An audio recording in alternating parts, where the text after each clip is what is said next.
नाज़रीन इकराम, मैं हूं महमूद रियाज और आप देख रहे हैं मेरा यूट्यूब चैनल गालिब हिंदुस्तानी। आज का दिन यानी 9 अगस्त 1942 को याद कीजिए। ये वो दिन है जिस दिन इंडियन नेशनल कांग्रेस ने अपना पूरा रेजोल्यूशन अडॉप्ट कर लिया कि अब हिंदुस्तान के अंदर अंग्रेजों को ज़्यादा मौका नहीं दिया जा सकता है। मुकम्मल स्वराज, मुकम्मल इंडिपेंडेंट जश्न, आज़ादी की जश्न मनाने के लिए मुकम्मल तौर पर ऐलान कर दिया कि अब हिंदुस्तान से अंग्रेजों को जाना ही पड़ेगा। जी हाँ दोस्तों, आज का दिन ये क्रांति दिवस का दिन है।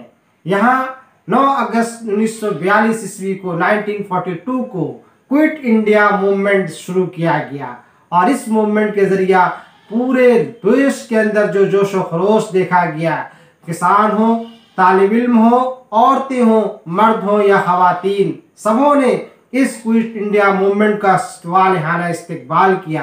पिछले साल आज़ादी का अमृत महोत्सव मनाए थे, लेकिन ये आज़ादी का अमृत महोत्सव आया कैसे, ये आज़ादी हमें मिली कैसे, इस रास्ते में कितनी रुकावटें आई, कितनी तहरीकात चले और दो टोक फैसला सुना दिया गया कि अब जो है ज़्यादा बर्दाश्त नहीं किया जा सकता, ज़्यादा जुल्म बर्दाश्त नहीं किया जा सकता। हमारे मुहिब्बे वतन, हमारे रहनुमा, हमारे लीडरान ने पूरे तौर पर, खुले तौर पर चैलेंज कर दिया कि अब तुमको जाना ही पड़ेगा, हिंदुस्तान से अब भागना ही पड़ेगा। 1942 का दिन याद कीजिए। आज़ादी के लिए हम लड़ाइयाँ लड़ रहे थे और हमारे नेताओं ने अब पूरे तौर पर ये बोलना शुरू कर दिया था कि अब तो तुमको जाना ही पड़ेगा। ये बोलना इतना आसान भी नहीं था। तो हमारा हिंदुस्तान आज़ाद हो गया, बिल्कुल आज़ाद है, आज हम आज़ाद हैं, हम इसे गुलामी नहीं कह सकते, लेकिन आज हमारे माहौल में तरह तरह की गुलामियों से हम जकड़े हुए हैं।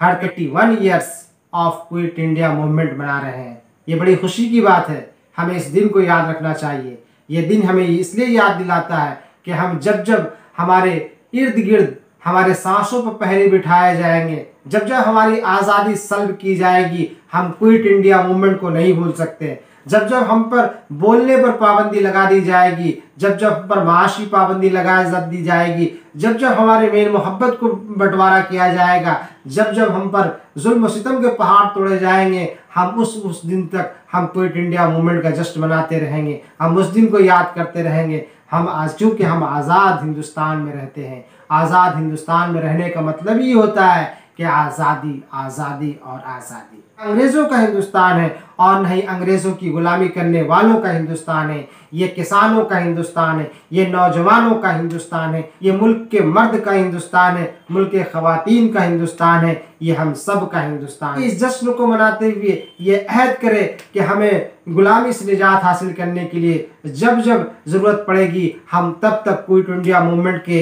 नक्शे कदम पर चलकर मुल्क को हर तरह की गुलामी से निजात दिलाएंगे। और हमारे नेशनल लीडर ने डू और डाई की बातें कही कि हम या तो करेंगे या तो मरेंगे, या तो हम तुम्हें भगा कर रहेंगे और नहीं तो अपने आप को मर कर रहेंगे, अपने आप को शहीद करके रहेंगे।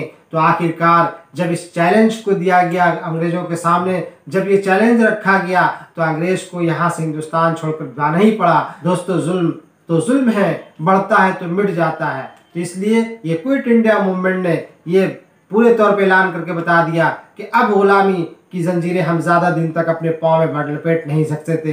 अब गुलामी की जंजीरों को तोड़ने का दिन आ गया है, इसलिए डू और डाई का दिन आ गया है। हमें भी चाहिए कि अपने मुल्क हिंदुस्तान के अंदर जब जब हमें गुलामी की फिज़ा, गुलामी की आहट महसूस हो, जब जब हम गुलामी की जकड़बंदियों में हम अपने आप को महसूस करते हुए देखें, हम अपने आप को बनते हुए देखें, तब तक हमें क्विट इंडिया मूवमेंट के से ऑक्सीजन लेना पड़ेगा और क्विट इंडिया मूवमेंट के नक्शे कदम पर चल के हमें हर तरह की गुलामी से अपने आप को आज़ाद करना पड़ेगा। चाहे वो माशी आज़ाद गुलामी हो, चाहे वो तासुब परस्ती की गुलामी हो, चाहे वो मजहबी गुलामी हो, चाहे वो किसी भी तरह की गुलामी हो, हर तरह की गुलामियों से आज अपने आप को निजात दिलाने का दिन है। जब गुलामी की फिजा मंडलाएगी, हम तब तक गुलामी की जंजीरों को तोड़ने के लिए खुल्लम खुल्ला ऐलान करेंगे कि आप जो है, हमें इससे बहुत बैर है, दुश्मनी है और हम इसको हटा कर रहेंगे, दम लेंगे।